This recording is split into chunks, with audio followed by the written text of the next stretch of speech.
62 Dozier v. Verizon.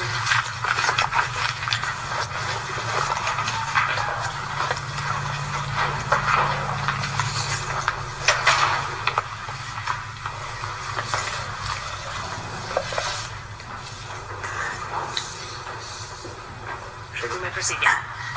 May it please the court, my name is Lee Schachter. I'm attorney for Verizon in this matter. The only issue to decide in this case is whether the billing dispute between Mr. Dozier and Verizon over the price for his cell phone plan should be decided by the court below, or whether it should be decided by an arbitrator in accordance with the customer agreement that Verizon Wireless has with its customers. Can I ask you one question? Sure. I looked at the video, and I saw the petitioner signing something on an iPad, I believe, or some sort of an electronic device. Yes. Is that the only signature that's in play here? I think that is, the Your only Honor. document that was signed. Your Honor, and again, I wasn't counsel below. I don't think that the video that was in there, I don't think was properly before. There's no affidavit to validate when that video was done, how it was done. Well, it's not in the record. I can tell you from. Well, it's in the record because I was. Right. It's I read it. correct. You're right, Your Honor. It is in the record. I mean, I don't know when that was taken in what context. In general, yes, that's how customers sign. You're presented with the agreement on it. Do you know if that's the only time the signature was taken? Again, it's not in the record. I believe that the answer is yes, and that's the signature that appears on the printout. So you would sign it electronically, and then it's printed out, and you're given the printout. Because the screen was blank, but for a signature. That's not, again, I understand that was in the video, Your Honor. I don't know when that video was taken in what context.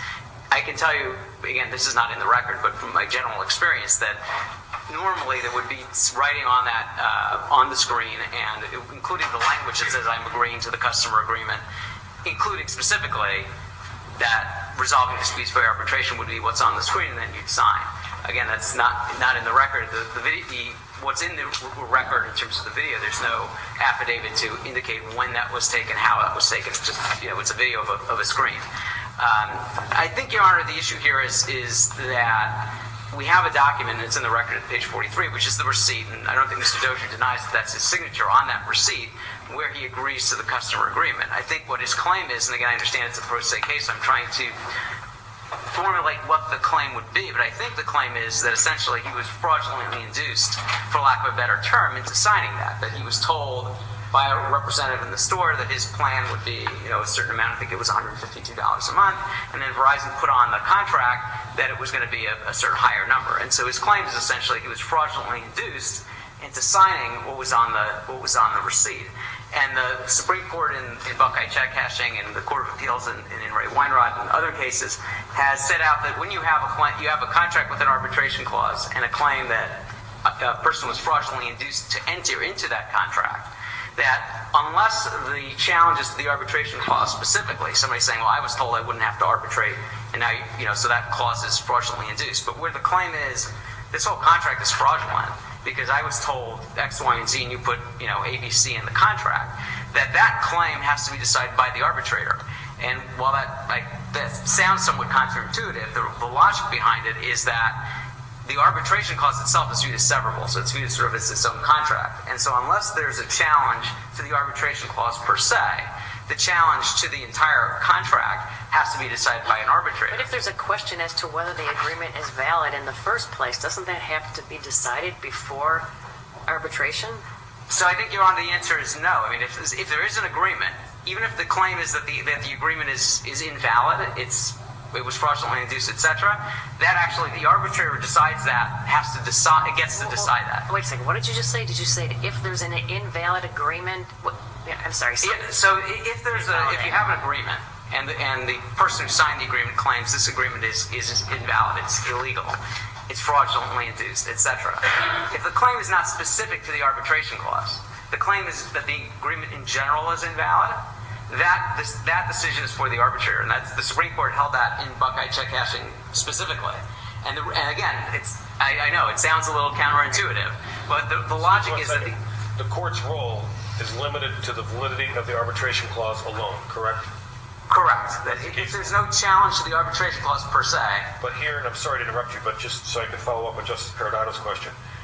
So the court has to determine the validity of the arbitration clause, and if I understand the plaintiff's contention, I think he's essentially saying, I never signed such a deal.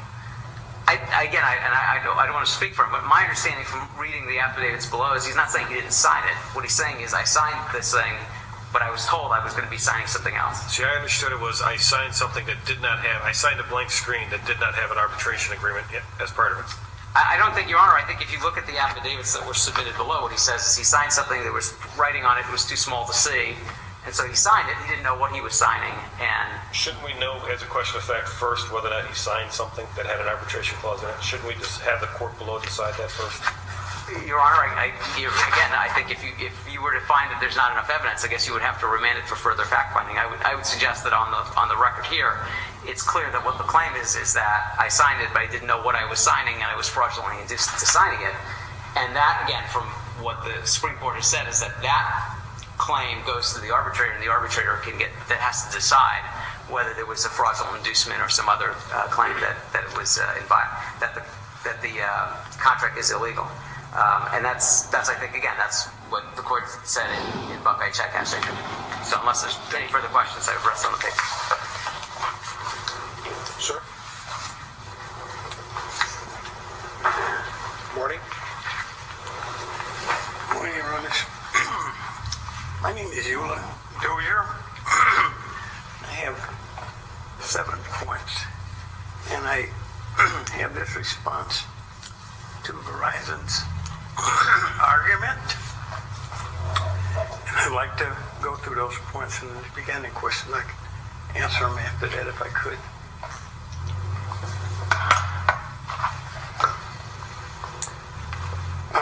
This case... Sir, let me explain something. I know you're pro se here. Yes. We've read the briefs. We've read the record. It's best that because your time is going to be limited, so it's best you hit a couple of points you think are important to address what's before us. And they're saying, in essence, is that you signed a contract, and the contract had an arbitration clause, and as a result of that, you're bound by the arbitration clause to go there to determine whether or not there was some fraud involved in the signing of the contract. So I want you to just respond to that specifically, because that's really what appears to be the core of it, because you seem to argue that you signed something blank and a photocopy of your signature ended up on this other contract. Okay, well, what I'll try to do is give you what happened at the time, Okay. and then I'll hit a couple of points of law, if I could. When I went to the Greece Verizon store, I was quoted an amount, and I accepted a phone, and the salesperson wrote it down for me. I signed a computer tablet, believing that was the agreement, but somehow Verizon has manufactured what I call a fake contract for this court here today, because it's different than what the salesperson told me. A few days later, I got a call from the store manager, and I recorded that phone conversation, and she quoted me the same amount that was on the handwritten agreement. What's important, the salesperson, the store manager, and my account of the facts are all in agreement. But in conflict with whatever fake contract they're trying to enforce here today. I know Verizon lawyers, they like to talk about this fake contract. So I'm going to hit a point of contract law here first. I took some excerpts from the basic contract law book, New York, found that the fundamental basics of a valid enforceable contract is the meeting of the mind between the parties. It said to create a valid contract. Sir, I have to cut you off. Yes. The enforceability of the contract in and of itself. The argument here is the arbitration clause. And so what he's saying is that if it's a valid or invalid contract, that belongs in front of an arbitrator, not in front of the court. So to me, that's you're saying it's not a valid contract. They're saying it is, but in any event, if they concede for this argument that it isn't a valid contract, then it should be decided not by the court, but by the arbitrator. Okay, well, that's one of the things that I was going to mention first. This might be a little bit unusual that Verizon depends on dispute to sidestep justice by redirecting all lawsuits to arbitration, because the arbitration clause makes every issue, if they can make every issue about dispute, it'll never be a lawsuit. So I have this point about arbitration. I think that's the purpose of their. Yeah, right. Okay. What you're claiming, sir, as I understand it, you weren't informed of it, you didn't see it, it wasn't on the sheet or the iPad you signed, that you were giving up your right to go to court Right. and were forced to go to arbitration. Right. I looked up a few things about arbitration also in that law book, and it said that, and I know that they're bringing up other cases, other lawsuits where the contracts was legitimately signed and agreed upon by both parties to justify this contract, but neither of those things are in evidence here today.